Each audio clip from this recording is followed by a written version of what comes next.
get into some shape.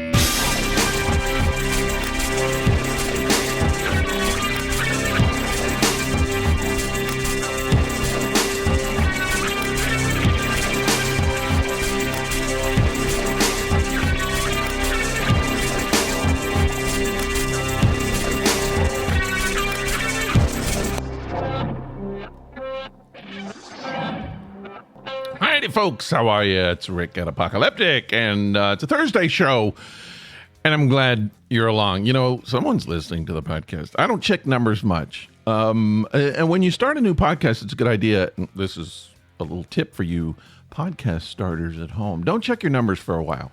They're not going to be good. And, you know, I've had a couple podcasts before, and the second one I started never really, especially at the beginning, did as well as the first one. And this one is not, maybe someday, going to do as well as the last one.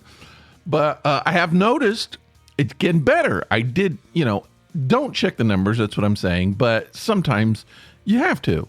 And you want to make sure you're not losing the people.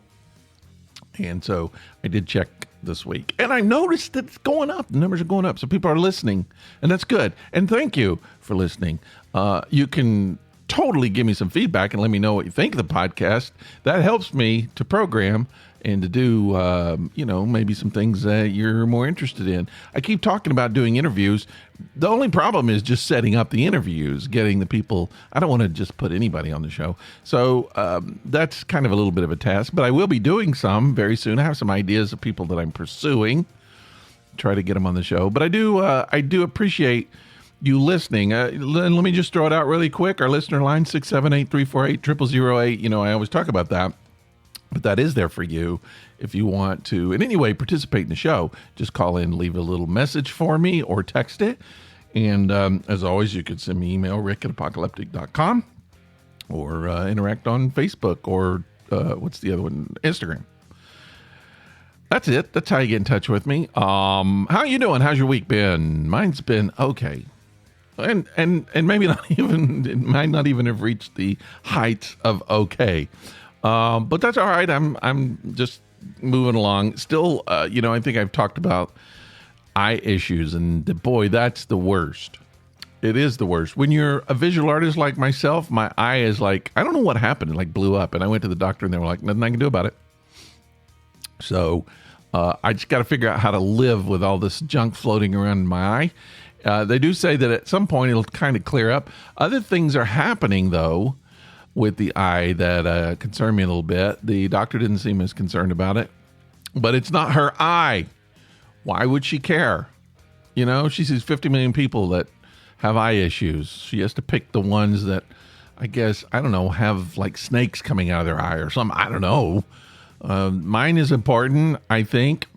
I thought maybe I got COVID when I was in the office. You know, there's a lot of people in that. I was really, really crowded. A lot of people.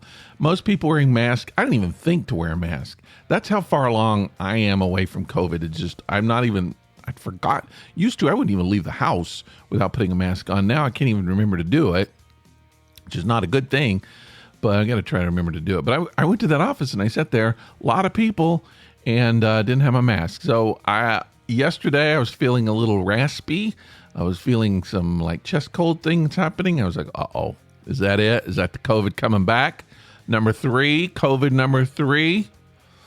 Maybe that's a thing you have to get up to. Maybe, it's like a level. Like you get to the 19th level of COVID and you get some kind of special prize, I guess. I don't know. I don't want to get to COVID-19. So I'll stay at COVID-2, which is where I am. Let's see. What do I want to talk about this week? Tonight is grilled cheese night at the Valdez house. Grilled cheese. I don't know why I'm telling you this, but grilled cheese is magic. And it's also death.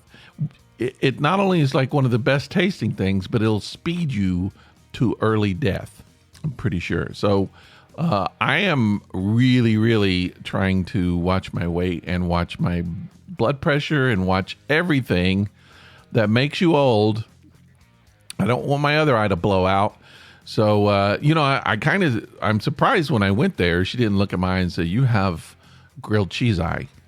So I got to be really careful with eating the grilled cheese, but I am going to have at least one grilled cheese tonight. And if you do it right, it's like the best thing ever, right? That and mac and cheese. Anything with cheese, really. Pizza. I mean, I'm fine with anything. I'll eat raw cheese. I don't care. Not raw cheese. That's like sucking a cow boob. Did I actually just say suck a cow boob on this podcast? That is wrong. Ever so wrong. Until you try it. Maybe it's right. I'm not going to judge. I'm not judging. If you want to suck a cow boob, you do it. You cow boob suckers, you're a part of this podcast too. Man, I've gone way too far. So I don't know. But anyway, I just want to establish that tonight is grilled cheese night. I will be eating grilled cheese while you're eating your healthy foods, your salads, your veggie burgers, and other things like that. I will be indulging in the grilled cheese. I'm not going to take any pictures. I'm not blogging it. I don't need to do that. I'll just tell you about it on my podcast. So if you know anything about me, and you probably don't, it's like if you listen to my last podcast, you know I listen to, this is so hokey and corny, I don't care. I listen to a lot of ASMR. Now, I am what one would call an ASMR junkie. I have a long history of ASMR. I didn't know it was ASMR. I just know something used to happen to me when I was young in school, and I couldn't pay attention. And it was ASMR. And I found out about ASMR, I would say around 2012, I think. Around that time, maybe 13. I found out that it was actually a thing, and I didn't know about it. I want to do a show about ASMR at some point. I know some people don't care. My wife hates it, can't stand it. She has the opposite thing from ASMR where sounds bother her. It just she wants to kill people when she hears certain sounds, and I'm kind of the opposite. So, but I since I discovered ASMR was a thing, and I discovered that there were videos on YouTube. If you don't know what ASMR is, what rock have you been living under? It's exploded. It's huge. You can't even get on YouTube without at least videos coming in front of your face. But since the time I discovered, I've listened to ASMR probably every night of my life. It's how I go to sleep a lot of times. And they have what they call ASMRtists, which are people who do things to try to make you feel ASMR-y. Is that a word? The word I'm just making it up, just using it now. And so I will say, where we are now, as far as the state of ASMR, what is being passed off as ASMR really isn't true ASMR. So ASMR, if you don't know, is this, they call it braingasm. It's this feeling of, I just say hypnotism. When certain people talk, and one of the top ASMR people is Bob Ross. So you know that feeling when if you ever watched Bob Ross painting and he was so relaxing and you just found yourself drooling all over yourself? That's ASMR. When someone is so soothing, or a sound or something is just sends you into almost a meditative state where you're just incapacitated. And that's me. So for me, whispers will do it. When I hear someone whispering, or whispering in a movie or anything like that, I literally just become like hypnotized. You know that Bugs Bunny cartoon when he plays the violin and the Tasmanian devil becomes like a zombie. So that's what happens to me when I hear whispering on ASMR videos. And so it's really good to help me put me to sleep. It's a very interesting thing. Some people can't stand it. I understand if you don't get into it. There are certain things about ASMR I don't like, but I have like a handful of people I listen to all the time. It really works for me, those people, and I will stick with those people. And every once in a while I try to find a new person who might work, because sometimes they get old and they don't want to do it anymore. They get a life. I say get old. They have babies. They get married. They grow out of it and they stop making videos. And I'm like, where's my drug? Where's the drug I listen to and take every night? So every once in a while I have to find somebody new. So I found someone new. I'm going to mention ASMR Divinity is her name. Now she does things a little different. She'll do some whispering, but her stuff is really into sounds, which I love sounds. Like when I was a kid, like just walking in snow was very ASMR. I just loved the crunch, just quiet, and then the snow. And the same with leaves. And then I have this thing where if I'm in a parking lot, a parking garage, just the sound of footsteps in a parking garage, as long as nothing else, but all you hear is just the clap. I love that. It's awesome. So this person does just sounds. And for people who don't like whispers or mouth noises or things like that, it might be something that you enjoy. That's the only reason why I'm telling you this. ASMR Divinity. Look at it. Look her up. And super cute. Little youngster girl. Everybody's a youngster to me. Very creative, and she does great makeup. She's one of those people. She actually puts on makeup and costumes and stuff to do. It doesn't have anything to do with it. She's just like a little fairy, like a little elf, like a little magical being, and that's great. I'm all for it. I want to wear special makeup at my job. That's what I want to do. But I don't think people would come to my job if I did that. What else do I want to talk about? I want to mention this. I don't know. This is kind of weird. I got some weird things today. I've always kind of established I'm not a nostalgic person. I don't get really heavily into nostalgia. It tends to happen as you get older, though. I don't like it.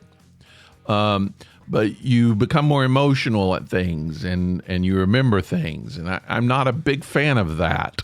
But I don't try to resist it if it comes into my life. But I don't wallow in it either. But today, or this week, I should say, I've been thinking about some things in the past. And a couple of those I'm going to talk about. But one last night. So there was a lyric. I just want to read this lyric. I'm going to tell you this lyric. But the reason I'm telling you is it came into my mind last night. And I was telling my wife about this lyric. And I just said, oh, I remember this. And it's one of my favorite lyrics. One of my favorite concepts in a lyric. And I could never read it out loud without just getting choked up. I don't know why. I just couldn't say it. There was something just almost like hidden emotion in it that would get to me. And it's been a long time since I listened to the song or read the lyric or whatever.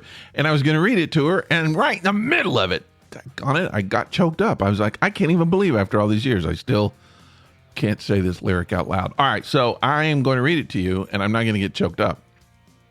But I want you to hear it. So it's it's beautiful. It's one of my favorite concepts and one of my favorite lyrics. It's in a song called William and Maggie, written by Charlie Peacock. I can't play the song for you, but you can find it online. It's a cute little song. But the lyric that I love, I'm going to back up here to the first of this. Yeah. It's called William and Maggie, and it's basically a conversation between two people. I don't know who they are. I assumed it was like an older couple sort of reminiscing about life. I don't know that that's what this is about, but that was what I always pictured. But the lyric says, Maggie, by whom all hearts were measured, kissed William softly on the cheek and said, oh, it always amazed me how someone could come to the edge of the world, drop a stone down the side, and turn and return to the very same life. That's it. I could never say that out loud in the past. There's just something about that thought, and I've always thought that too, how you could experience something grand, how you could experience something life-changing, and turn around and go back to being the same person you always were. I know some people who have done that, and I just don't know how they could do it. There's so many experiences have just like completely changed me to where I could never go back to undoing that and being my old self. And it always amazes me how people could just have these amazing grand experiences and then just turn back and forget about it. I don't know. It's kind of a spiritual thing for me. My wife and I and this is how it happened, is with these lyrics. My wife and I had a conversation last night about spirituality, And I was talking about how I was never one of those people who could go to church on Sunday and then go back to my regular life on Monday through Saturday. I couldn't. I was just like, if the experience of God changes you, how do you just turn around and go back? I couldn't do it. And I just never understood how people do that. Now, that's a very simplistic look on life and spirituality. I understand that came from mostly a younger point of view and younger ideas. I have different ideas now, but the same concept applies, where it's just like, I don't know how people can have grand experiences, whether they're spiritual or a relationship or anything. How do you just go back to your normal life? So this weekend, I'm doing a storytelling event at the gallery. I think I mentioned that last week. I'm telling 3 stories, and it's kind of caused me to think of, I had to kind of mine some stories in my life, go back and sort of think about different stories, looking for things that were interesting. And a couple of them I already knew, just because I haven't really told them before. I don't think any of these I've told out loud, at least not to a large group of people. But looking for things like, could this be a story? I remember this happened. Could that be a story? And I started thinking, and this is what I'm asking you right now. What is, let's just say one. Let's pick one. What is the defining story of your life? Can you imagine that? Can you think of the defining story of your life that you would tell people? This is the story that I can't go back to the very same life. This is the story that changed me. This is a story that changed my path, changed my way of thinking. You know? It might be a story from your early childhood or your late childhood or whatever that made you think differently. There's several of them. We all kind of have them, right? I mean, even marriages, that's a story that changes your life, having kids, whatever. But there's something, I believe, in everyone's life that you would just say, this is the story that I would tell people, that I could kind of say is me. That let people know this is me. So I thought about it, and this is kind of the story. And it's not really so much a story as an event, I suppose. Not really something I tell out loud. It's kind of weird and maybe even silly, but I just think of it as the defining moments of my life, and it's very open-ended too. And there's no resolution. So I remember when I was a child, and I can't think of ages. I don't know. I'm going to guess 10. 11, 12 years old, possibly up into my teens, I suppose. But I do know probably as early as 10. I can remember standing in the bathroom at my parents' house and just crying hard, crying my eyes out, bitterly crying, weeping and wailing. Because God would not talk to me. Now, this is a kid. I'm just a kid. You have to remember, this is my mindset. And especially at this time in my life, I couldn't understand how the creator of the universe, the person that I was told, was bigger than Santa. And I spoke to Santa. I mean, several times I talked to Santa. And I never understood why God could not just say, "Hey, Rick, how you doing?" It didn't make sense to me. He could create the entire solar system, the entire universe. He could put a Starbucks on every corner in Atlanta, but he can't say hi to me. There's something wrong with that. And the interesting thing is, when you talk to religious people, you talk to church people, just excuses they'll come up with. "Oh, God doesn't work that way, son." Well, why doesn't he? Who made God's rules? He did. Can he change them? It just didn't make any sense to me. It still, in a way, doesn't make sense to me. I have a totally different way of thinking about God, or what I would call God. And so but I will say that kind of thirst to know has never left me. And that defines who I am. And again, I will say, it's mutated, it's changed, it's a totally different color from what it was when I was 10 years old in the bathroom of my parents' house. But that quest to know, and this was a conversation I had with my wife again last night. We were talking about people. A lot of people are just very satisfied with just the surface level. It's just like, oh, okay, God is good, devil bad. All right, I got it. Go to church, sing a little song, come home. But I always want to, it's just like, I have to get inside of it. I have to know how it works. I have to know what goes on in the depths, why things are as they are. I'm a tinkerer.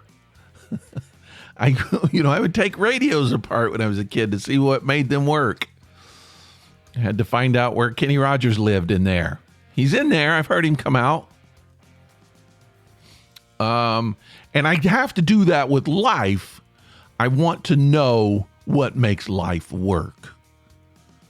And it's frustrating when life doesn't work the way it's supposed to work, or you think it's supposed to work. Whew. It's painful. It's painful. It's hard. It's frustrating. So that's my defining story. I'm going to say that's my defining story. It's not, I would say, I don't know. I can't say that I don't do that. I'm not that way anymore, really. Although I do have this, why can't life talk to me? Why don't we have a manual to life? Why we didn't ask to be here. We're thrown into this place, and it's complicated. Sometimes it sucks. It can be depressing. It can be hard. It can be crazy. And there's no way that you could figure out how to navigate it other than just navigating it. Well, I didn't ask to be here. I don't want to navigate it. Somebody give me some instructions so I can get out safely. It's just like, it's like that movie, The Family Man, with Nicolas Cage. It's so frustrating to me. It's just like his life was changed. He was like, here's what your life could have been. He didn't want to do it. And then just when he started enjoying it, they pull him back out.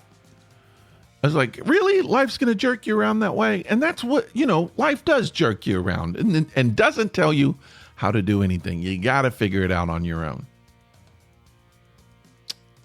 Not fun a lot of times. But, there's so much to enjoy about it, too. Yeah, you can't really complain. Well, you can. I would say you can complain. You have a right to complain if you didn't ask to be here. And if we did ask to be here, somebody show us in the manual where we asked to be here. Let us know, because otherwise I'm going to complain the whole way. All right. I'm not complaining anymore. I'm stopping. Going to quit. Let me see if I covered everything on my list. I can't read. Yeah, I did. I covered everything. So I'm good. I'm going to go relax. Going to go listen to some ASMR. ASMR Divinity. There's a little scratching on the microphone. Going to put me to rest, put me to sleep. That's what I do. I mean, I can give you a list of 20 ASMR artists I listen to all the time. And some of them literally can make me drool on myself. I fall asleep at work listening to some of these people. That's the control. If in the end, if you want to rob my house, just start whispering to me. I will fall asleep and I will be hypnotized, and you could come in and you can take my stuff. Yeah, I won't know what's going on. Now I've told you all my secrets. All right. I'll see you Monday.